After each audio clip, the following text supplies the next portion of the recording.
Baik, selamat sore saudara-saudara. Kita lanjutkan lagi perkuliahan minggu lalu tentang pasar, bentuk-bentuk persaingan di pasar. Nah, kita lanjutkan ke 7.5, seller konsentrasi. Nah, seller konsentrasi berarti para penjual, produsen lah yang terkonsentrasi, seperti oligopoli kalau minggu lalu, ya. Nah, penjual di dalam oligopoli dapat mengurangi persaingan dengan cara apa? Nah, di sini dia bisa membuat pesaing-pesaingnya itu menjadi tidak banyak dengan cara blocking. Dengan cara kalau ada pemain baru masuk, dia akan block. Kok bisa? Karena dia sudah lama bermain di sana. Ketika ada pemain baru, dia bisa menurunkan harga. Sehingga pemain baru yang baru investasi besar di mesin itu menjadi tidak mampu menyaingi harga yang ditetapkan oleh para pemain existing. Nah, itu yang bisa dilakukan oleh para seller di dalam pasar oligopoli. Nah, jadi dia memiliki kekuatan posisi untuk menetapkan harga. Dia bisa naikkan, dia bisa turunkan, dia tergantung pada kondisi hari itu. Nah, kemudian bisa juga dilakukan katakanlah market tetap bisa fair bagi para beberapa penjual itu menetapkan harga secara fair.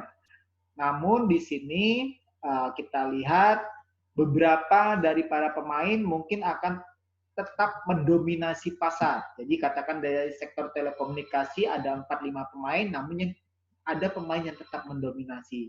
Dan itu dicontohkan kalau dalam industri telekomunikasi Indonesia adalah Telkomsel yang hampir menguasai 70%. Nah, kondisi pasal seperti ini, inilah yang disebut sebagai seller concentration. Ya, kalau misalnya terlalu banyak pemain yang terkonsentrasi di beberapa perusahaan saja. Nah, untuk melihat bagaimana konsentrasi pasar, biasanya kita menggunakan dua rasio, yaitu concentration ratio dan Herfindahl-Huisman index ratio. Nah, dua-duanya mendasarkan pada pengukuran market share.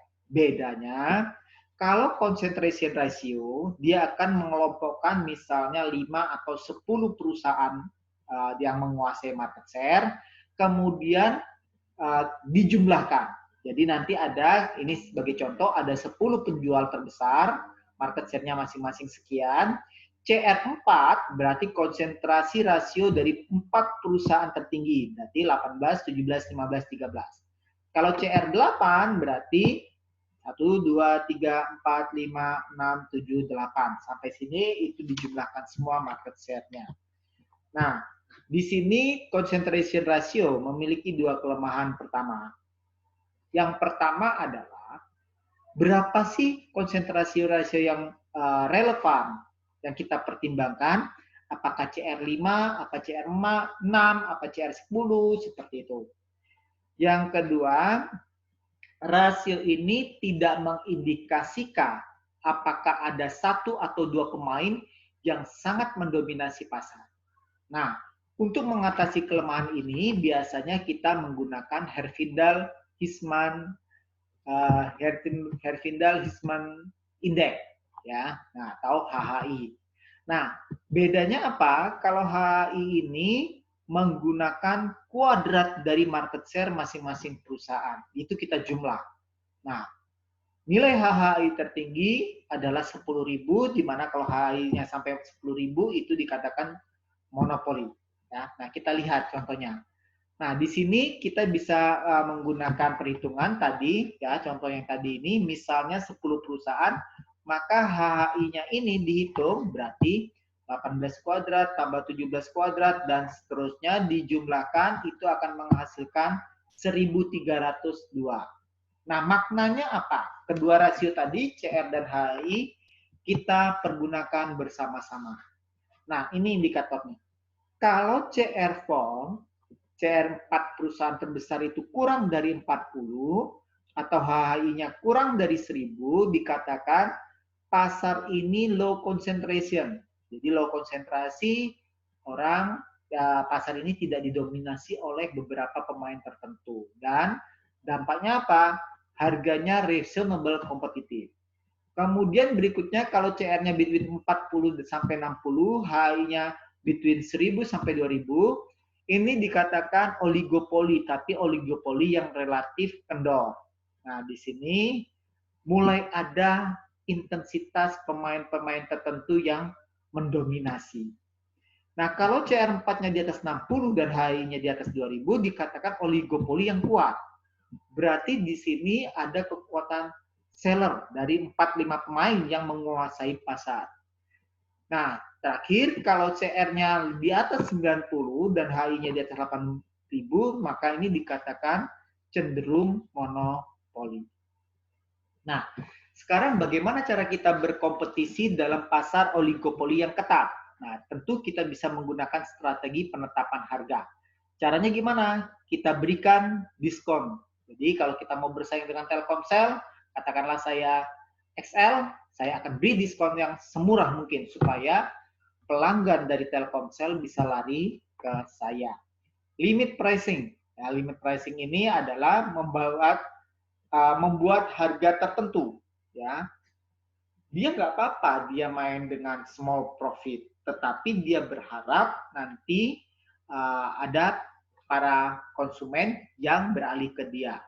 Nah, keuntungan dari limit pricing ini adalah kalau ada pemain baru mau datang, dia tidak bisa berkompetisi dengan perusahaan-perusahaan yang sudah existing. Kenapa?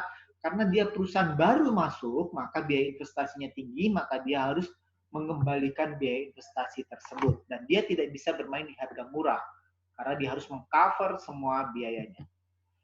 Nah, kemudian bisa juga dengan yield management. Ya, di sini bagaimana kita perusahaan yang sumber dayanya berlimpah bisa menetapkan harga tetap, kemudian daripada harga yang berubah-berubah terus. Ya.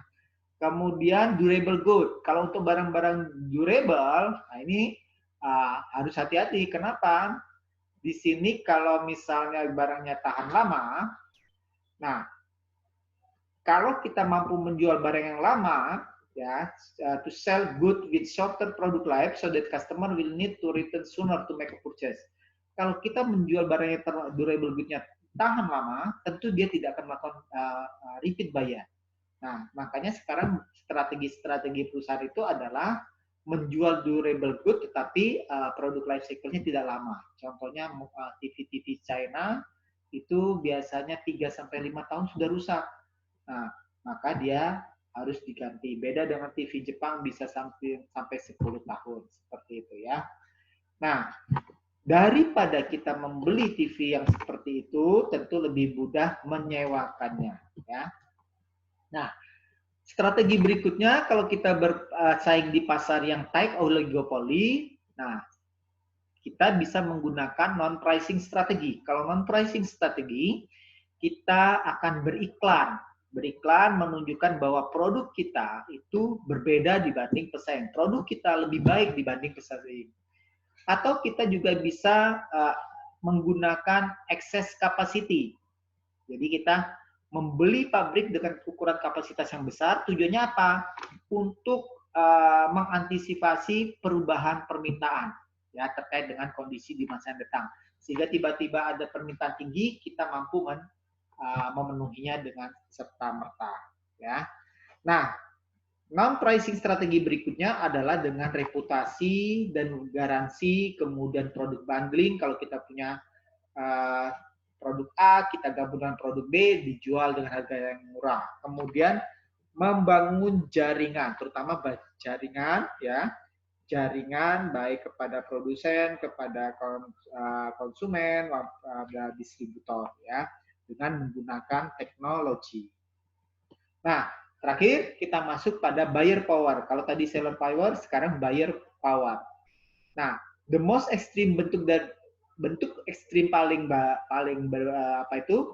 bentuk pembeli paling ekstrim adalah yang kita sebut monopsony, di mana hanya ada satu pembeli. Contohnya apa ini? Contohnya perusahaan mining di pegunungan. Nah, sellernya siapa? Tenaga kerja. Perusahaan pertambangannya cuma satu. Nah, berarti perusahaan pertambangan ini adalah monopsony. Nah, kalau Anda mau gaji mahal, tentu mereka akan bisa tekan. Loh, kamu minta gaji 10 juta, saya yang lain aja 5 juta, ngapain saya pakai kamu? Nah, ini dikatakan monopsoni memiliki buyer power. Oke? Nah, sekian presentasi kita hari ini. Selamat sore.